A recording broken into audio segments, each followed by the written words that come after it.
எரிமலையின் மீது ஓர் எறும்பு ஏறுகிறது.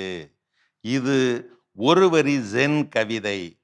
எரிமலையின் மீது ஓர் எறும்பு ஏறுகிறது. இந்த வரிக்கு பின்னால் என்ன அர்த்தம் இருக்கப் போகிறது என்று நீங்கள் யோசிக்கலாம். இந்த வரிக்கு பின்னால் பெரிய அனுபவம் இருக்கிறது. ஜென் குரு ஒருவர் எரிமலையின் மீது பல நாட்கள் கஷ்டப்பட்டு அதன் உச்சிக்கு செல்லுகிறார். அங்கே உச்சியில் நின்றபடி பெருமிதம் கொண்டு நிற்கின்ற போது அவருடைய காலடியில் ஒரு எறும்பு ஊர்ந்து செல்லுகிறது. அதை கண்ட மறுநிமிடம் பரவச நிலையை அடைந்து விடுகிறார். எரிமலையின் மீது ஒரு எறும்பு ஊறுகிறது, ஆம் ஏறுகிறது. இந்த கவிதையை பலவாறு பொருள் கொள்ளலாம். கொந்தளிக்கும் எரிமலையின் மீது ஒரு எறும்பு நிதானமாக செல்வதை காட்டுகிறது என்பதாகவும் பொருள் கொள்ளலாம்.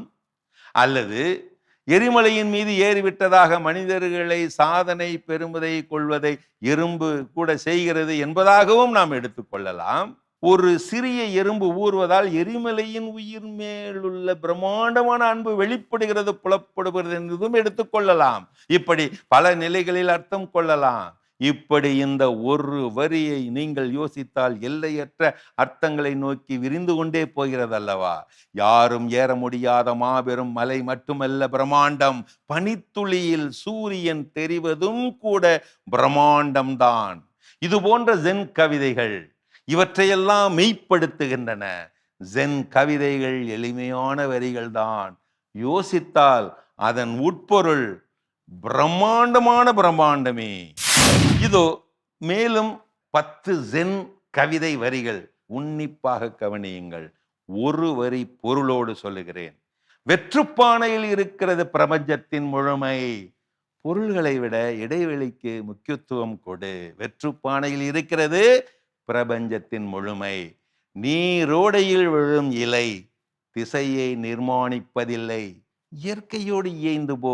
நீரோடையில் விழும் இலை திசையை நிர்மாணிப்பதில்லை. சத்தம் போடாதே. வசந்தம் வரும்போது பூக்கள் தாமாகவே மலரும். விரலை நோக்காதே, அது சுட்டும் நிலவை பார். அடையாளங்களை விட உண்மையை நோக்குக. விரலை நோக்காதே, அது சுட்டும் நிலவை பார். பனி துளிக்குள் ஒளிந்திருக்கிறது முழு சூரியன். சிறியவற்றில் பெரியவற்றை காண்க. பனி துளிக்குள் ஒளிந்திருக்கிறது முழு சூரியன். நடப்பதே அற்புதம். தண்ணீரில் நடப்பது மட்டுமல்ல, தரையின் மீதும் தான். ஒவ்வொரு கணத்தையும் விழிப்புணர்வுடன் கடத்தல் என்பது அது. நடப்பதே அற்புதம் தான். தண்ணீரில் நடப்பது மட்டுமல்ல, தரையின் மீதுதான். குவளை நிரம்பி இருந்தால் தேநீரை ஊற்ற முடியாது. புதியவற்றை கற்க அகந்தையை அகற்றி விடுக. குவளை நிரம்பி இருந்தால் தேநீரை ஊற்ற முடியாது. அமைதியாக அமர்ந்திரு, புல் தானாக வளர்கிறது. செயலற்ற நிலையிலேயும் செயல் நிகழும் காண்க. அமைதியாக அமர்ந்திரு, புல் தானாக வளர்கிறது. வாசல் கதவு திறந்தே இருக்கிறது, நீதான் உள்ளே நுழையவில்லை. ஞானம் எங்கும் இருக்கிறது, நீதான் தேட வேண்டும். வாசல் கதவு திறந்தே இருக்கிறது, நீதான் உள்ளே நுழையவில்லை. கிணற்றுக்குள் விழுந்த நிலவை கயிற்றால் கட்டி தூக்கி மேலே எடுத்துவிட முடியாது. மாயையை நிஜம் என்று எண்ணாதே. கிணற்றுக்குள் விழுந்த நிலவை கயிற்றால் கட்டி மேலே எடுக்க முடியாது. இறுதியாக மறவாதே மாதா டிவி நட்பே, தேடாதே, தேடி தேடி அலையாதே, மன உளைச்சலில் அலையாதே.